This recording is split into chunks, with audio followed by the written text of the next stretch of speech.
Welcome, ladies and gents. Chris Andre here. You can find me at BetBoxing on Twitter. Of course, you can subscribe to the channel. Let's talk boxing. Earlier on, I was watching G-Man. Shout out to G-Man Boxing. His video on Keith Idek's report that the WBC have given Dillian Whyte until the 21st of February to sign a contract and send it back over if he wants to fight Tyson Fury. They are, of course, still in arbitration. Let me just say this before I even get into this. I do believe that Dillian Whyte should sign this contract and take the fight at the current terms. It was such a big purse bid, right? So what happened is Matchroom went in aggressively with their purse bid, really high purse bid. Top Rank and Queensberry were aware that this was going to happen. It's not a back and forth auction as I understand it. When it's a purse bid, you sort of get one bid. So if you're worried that a guy's going to come in really high, you've got to go even considerably higher to ensure that you get it. So they knew that they were going to be aggressive with the bid, and that forced them to come in with a big bid of their own. And so what happened is it became the highest purse bid in history. So the actual payout that Dillian Whyte would get would be $7.3 million just for taking the fight.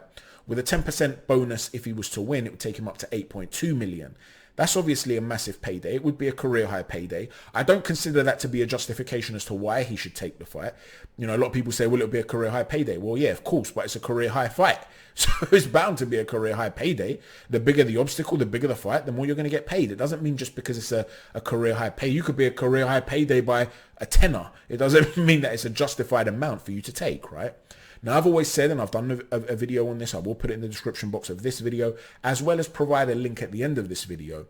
I've always said that Dillian Whyte deserved a lot more than 20%. And I made my case for it, and I showed you the WBC's own rules and contracts and things like that to explain that case. Having said that, because they went in so high, they ensured that the baseline rate of what he's getting is big. Now, here's the thing. Now, Dillian Whyte wanted 10 million. Now, 10 million, this obviously falls short of that, but it's still a very solid amount. But let's say his priority is not the money. His priority is the principle. Why should they treat me like this? Why should I give 20% up? This is wrong. I refuse to back down. I refuse. I am the future heavyweight champion of the world, and I refuse. That's actually the braver approach. It might not be the smarter approach, but it's the braver approach. And let me explain to you why. If he was to turn down this fight of Tyson Fury, a lot of people, I'm sure the Fury fans would be saying, there you go, all that talk, and in the end he ducked Fury. In reality, what would it mean? It would leave him with what other viable fights if he does want to catapult himself back into the position to fight for world titles? Anthony Joshua or Deontay Wilder? Or it's unfair to say AJ. I'd say the loser of Usyk AJ 2 or Deontay Wilder. They're his real two big fights. Yeah, he could fight a Joseph Parker. He could fight an Andy Ruiz. That's not going to immediately catapult him back into the limelight. If he wants to fight immediately for a world title as quickly as possible, they're the two names he would have to target. Now, if you are his financial advisor, you're going to tell him, don't do that. Are you mad? You're going to take a risk like that? You're going to fight Anthony Joshua and Deontay Wilder? That alone tells you how brave the decision would be. Because in his mind, he would have to be thinking, I'll spark those boys out. What's the big deal? I'll fight them, I'll knock them out, then I'll go on and take Tyson Fury afterwards. Let me put it to you in this way. Because Fury wouldn't be able to avoid him, even if the WBC then threw him out of their rankings. You can't just, whether it's Fury, Usyk, whoever it might be, whoever's got the titles will not be able to avoid him. You'd be talking about a guy who's knocked out Povetkin, who's beaten Joseph Parker, who then knocks out Anthony Joshua or Deontay Wilder. Well, you know that the fans are going to be clamoring for the fight. Right? They're already clamoring for the fight, but there'll be nobody that will be able to say, oh, what's Dillian Whyte done to earn this or anything like that. It will end the question immediately. He catapults himself right back into the conversation. But you wouldn't advise it because it's too high a risk. In other words, if he's willing to take massive risks because of principle, then he shouldn't be criticized. You should big him up and understand why he's doing what he's doing. I don't agree with it. I don't think he should do that. I think he's never been closer to a shot, except for the time he was offered the AJ fight. This is a little bit different, though, because there's undisputed potentially on the line here. If he wins this, he doesn't just become a world champion. The undisputed shot is then within touching distance, because you would have resolved what occurs between AJ and Usyk.